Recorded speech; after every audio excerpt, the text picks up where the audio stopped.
I mean, I could care less about vampires or werewolves because to me, zombies are like the ultimate monster in anything. Awesome. Well, they're the constant. They'll always be. Yeah, they'll always be around. Quick roundtable favorite zombie movie, Mike. Mike Shaun of the Dead. Shaun of the Dead. Yes, Shaun We're of the coming Dead. to get you, Barbara. Yes, exactly. Ace. Yes. The original Night of the Living Dead. Oh, that's the scariest one. The scariest zombie Yeah, movie. coming to get you, Barbara. Stop it! You're ignorant. Great dialogue. I've seen it. I've seen that movie a couple times. LG, favorite zombie movie. Actually, it's the George A. Romero one. I don't know if it's his popular one, but A Diary of the Dead. See, I like Diary of the Dead. A lot of Just people. because it was like like the fourth, the fifth one. Was that was the Yeah. fifth one? Never seen it. His fifth one. it was kind of like a found footage thing where they're documenting the start of the whole zombie apocalypse. So you're talking like a Blair Witch kind of. It's Yeah, but, But it's a lot better. It's a lot better than that. My favorite one. As long as it's not Resident Evil. What anime is to me, zombie movies are apparently to you because it's hard to decide. It's hard to decide. I've seen so many of them. I love Shaun of the Dead, but if I had to pick the one zombie movie that I always keep going back and watching it, it's probably Day of the Dead. It's the one. not the remake, is it? No, God. Thank you. Okay. As long as it's not that. My God, no. That was that's I never. I have a scar from that movie. I inflicted it on myself. Just Just like how I puked during the sci-fi. You're like, I'm watching the Day of the Dead remake, and I shoved a knife into my hand because if I'm going to hurt that bad, I'm going to do it to myself. So, They but remade anyway, Day? I knew they remade Dawn, but oh God, I don't even want to talk about it. But I love the original Day of the Dead. I love the acting is just, it's so ridiculous. It's so over the top. You know, I can't quote it because there's too much bad language, but it's just so fun, and the zombie effects are really great. So, I'm so that's my favorite. tired of all these curving snakes on this curving plane. How did you guys, how did you ever feel about the Dawn of the Dead remake? You know, I thought it opened really well. Yeah.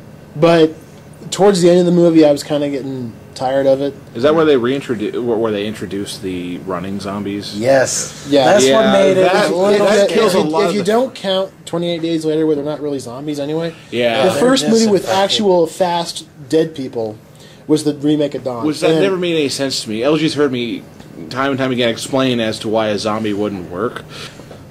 Dying does not make you faster. It's true. It's not going to do that. Rigor mortis is going to beat you to that. I'm sorry. Well, how long does it take rigor mortis to set in, though? If you're freshly dead, If you're freshly dead, congratulations, you're dead. You're not a zombie. You. Wow. freshly dead and turn into a zombie, wouldn't you still be fast, or does rigor It mortis depends on set how in fat you are. Oh, crap, I ain't going anywhere. No. Hey, look at the LG zombie. Let's take sticks and poke at it. He ain't coming after us. Do you want me to get to the whole explanation of that? No! No! No! Without, okay. No! I'm going to stop before I kill everyone's dreams. We'll put that as a supplementary episode. That'll be like its own hour. Yeah. So One. anyway, back to the original conversation. LG, favorite television show of all time. I would say my favorite one of all time, just because I grew up with it. It's still an awesome show to watch for me. It would have to be the 1992 Batman the Animated Series. Yes. Go. Go. Just breathe. I'm conjuring the Andy right now. You will do this. I never knew how awesome that show was because apparently I looked it up. Yes. They had Dish had the best thing, got Emmy. Oh my God. Nominated Oh, they for got this. so many. They had a lot of. It was the first animated television show ever to be shown in prime time. Yes, that's true. They broadcast like a handful of episodes in prime time on like NBC or something. It was like the Because it was most. worth it. Seeing as how you may probably know this, was it really I don't know, I think it was like the first appearance of Scarecrow.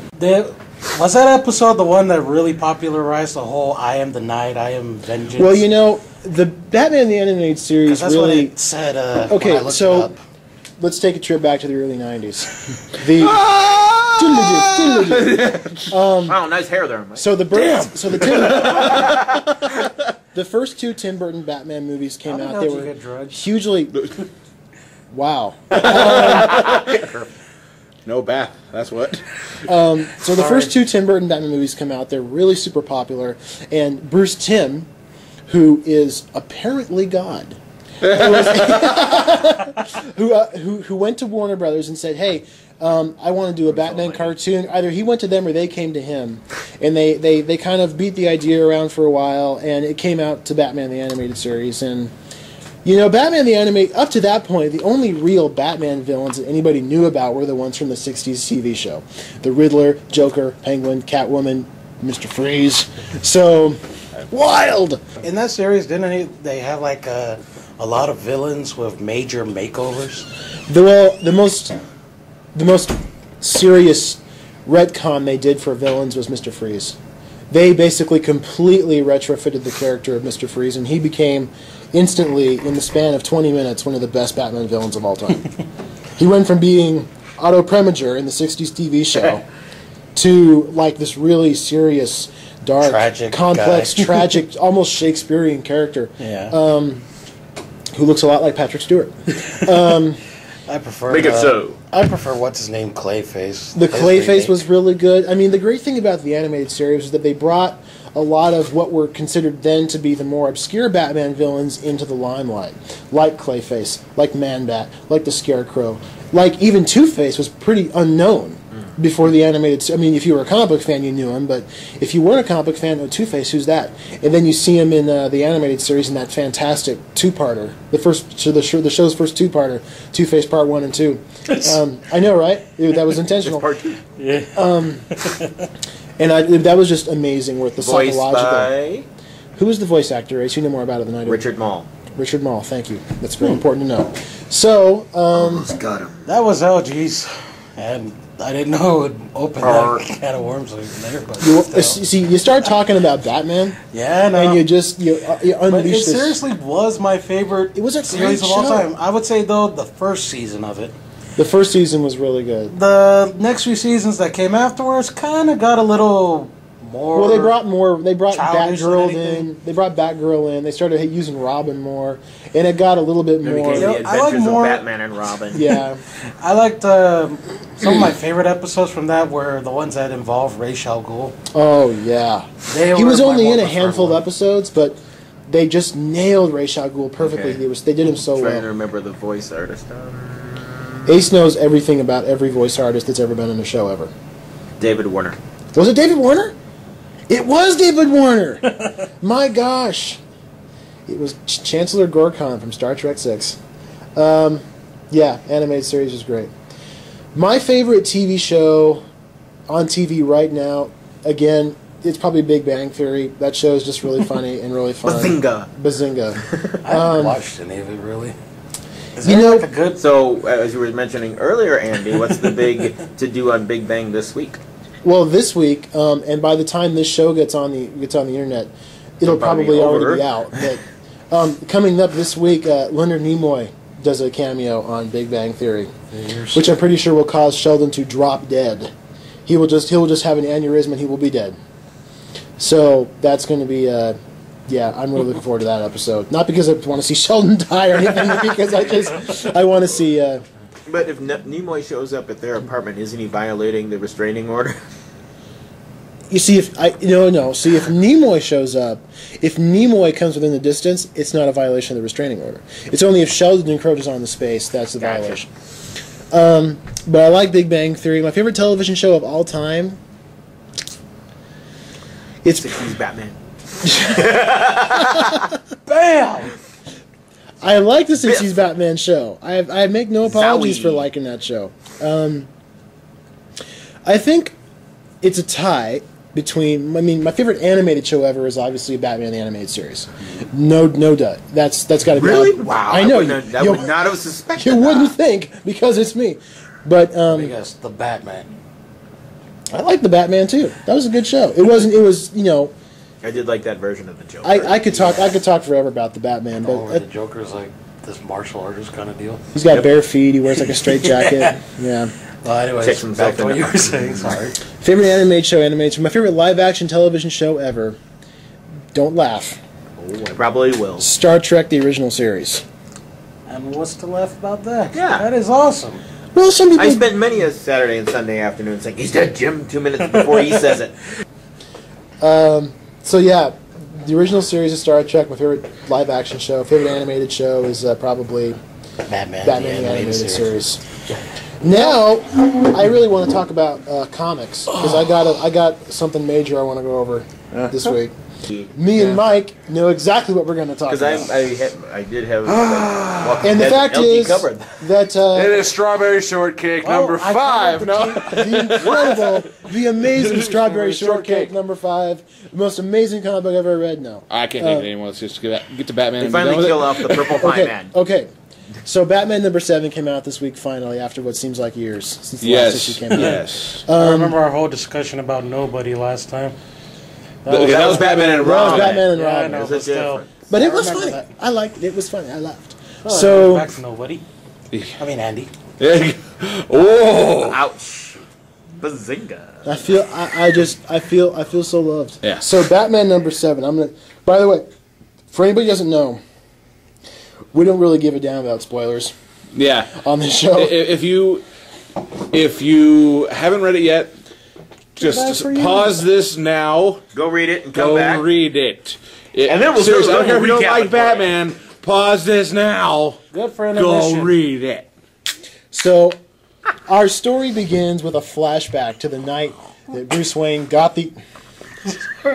Our story begins with a flat. Snore. Our story begins. Can you just summarize it? Why do we have to read the damn We're- thing? I am going to summarize it, but Oh, I okay, want to keep track. Then shut up, LG, and let us summarize. Yes, it's the night he decides to become Batman. He's talking to this. This bust of his dad, Yeah. and then the bat crashes through the window. We've all seen this. We've all seen or read Year One, the movie or the comic book. But then what we don't see is that the bat that gives Bruce the idea flies back outside and is killed by a giant owl. It's like, oh, Whoops. And this is, of course, symbolic of all the Night of the Owls Yes. stuff that's going on, the Court of Owls. So after Bruce, for those of you who have been reading, Bruce has been fighting in the Court of Owls lair, and now he's escaped, and he's made his way back to the Batcave through some Serious shenanigans. pause right here. Could Yeah. someone explain to me what the Court of Owls is? I thought you'd never ask. Oh, crap. now what have you done? Oh wait, let me join him. Ha! The Court court, marked exits. I love them.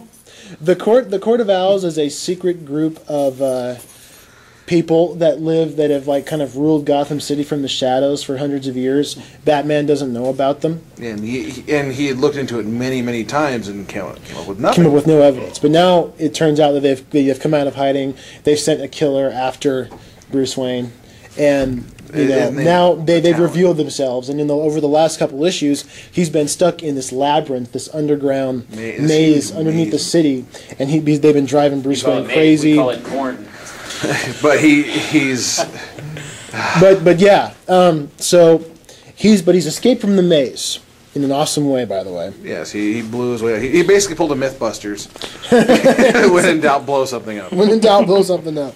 And he makes his way back to the Batcave. Go back a page here. Okay. If you've read it and all of that, there's a page where it shows a reflection of Bruce in the Talon's goggles. Lenses? Oh yes, that just really throws it into it, like how actually And he's freaking out. Yeah, Like Batman is- my boy Batman is freaking out when he sees this owl costume. I'm like, oh my god. And that's the one panel that really captured it for me in this entire thing is Yeah. just that. Just seeing that. So Bruce does this autopsy, sort of, Yes. on the body of one of the Talon who's been recovered from the river. Yes. And as he's doing this autopsy, he kind of uncovers the secret of how the Talons can regenerate so fast. They can heal. They don't really die. They can be brought back from the dead, etc., by this special metal that's in their systems, and it can be kind of electrocuted. Electrazine or something like that. Electron. Yeah, Electron. It's comic book ridiculousness. But, Yes, it is. But the amazing part is when we find out that this Talon is Dick Grayson's great-grandfather. Now, how they explain, just to further get into it, how this mineral is helping them stay alive, is it's implanted in one of their, filling in a tooth, Yeah. and their body is exposed to this metal through their entire lifetime. Yeah, so they're basically every cell is soaked in it. Yeah, and when they die, basically you just start them up again. and off they go. They're the best Energizer Bunny you'd ever seen in your life. And they just keep going. Yes, so, exactly. So we find out that this town is actually Dick Grayson's great-grandfather.